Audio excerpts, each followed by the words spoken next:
आज हम लोग चैप्टर 2 के बारे में पढ़ेंगे, जो है हमारा क्या, परमाणु संरचना। परमाणु संरचना जानते हो कि परमाणु जो है अत्यंत सूक्ष्म आकार का होता है। तो परमाणु की संरचना जो होती है उसको बताने के लिए अलग अलग वैज्ञानिकों ने अपने हिसाब से अलग अलग सिद्धांत दिया गया है। तो उन सभी सिद्धांतों को पहले यहाँ पर कुछ चीज़ें दी गई है जिसको जानना जरूरी है कि कोई भी परमाणु में क्या क्या चीज़ होती है और उसकी खोज किसने किसने किया है। तो आज हम लोग उसको पहले पढ़ लेते हैं, ठीक है। तो पहला देखते हैं इलेक्ट्रॉन की खोज। इलेक्ट्रॉन की खोज कहने का मतलब क्या है कि इलेक्ट्रॉन की खोज किसने की। इलेक्ट्रॉन जो होता है वह परमाणु के जो कक्ष होते हैं उसके चारों ओर चक्कर लगाते हैं।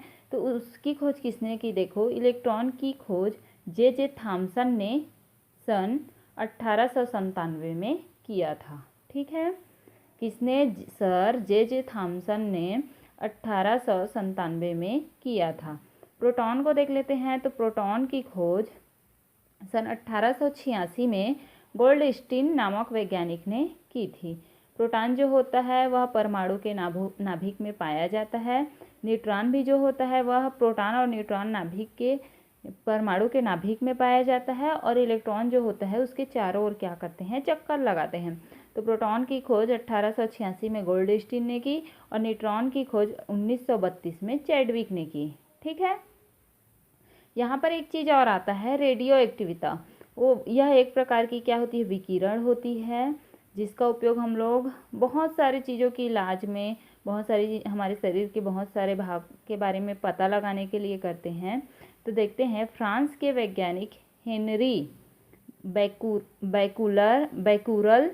बैकुरल ने सन 1896 में रेडियो एक्टिविता की खोज की।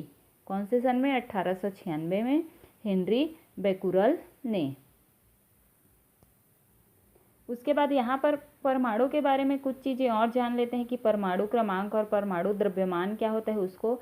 तो परमाणु क्रमांक देखते हैं, किसी तत्व की परमाणु संख्या उसके परमाणु के नाभिक में स्थित, मैं पहले बताई कि परमाणु के नाभिक में क्या स्थित होता है, प्रोटॉन और न्यूट्रॉन। तो किसी तत्व की परमाणु संख्या उसके परमाणु के नाभिक में स्थित प्रोटॉन की संख्या के क्या होता है, बराबर होता है, या उदासीन परमाणु के नाभिक के बराबर स्थित होता है। मतलब कि प्रोटॉन और इलेक्ट्रॉनों की संख्या को जब हम लोग मिलाएंगे तो क्या हो जाएगा, उदासीन होगा, क्योंकि प्रोटॉन में धन आवेश होता है और इलेक्ट्रॉन में ऋण आवेश होता है। तो उन दोनों के योग के बराबर जो होगा वही उसकी क्या कहलाई, परमाणु संख्या होगी, और उसको जेड के द्वारा क्या करेंगे, दर्शाया जाएगा। उसके बाद है परमाणु द्रव्यमान। तो देखो, किसी तत्व के द्रव्यमान संख्या उसके परमाणु के नाभिक में उपस्थित प्रोटॉन एवं न्यूट्रॉनों की संख्या के योग के बराबर होता है। मैं पहले ही बताई कि परमाणु के नाभिक में क्या स्थित होता है, प्रोटॉन और न्यूट्रॉन होता है। तो परमाणु का जो द्रव्यमान होता है वह उसके प्रोटॉन और न्यूट्रॉनों की संख्या के क्या होता है, बराबर होता है।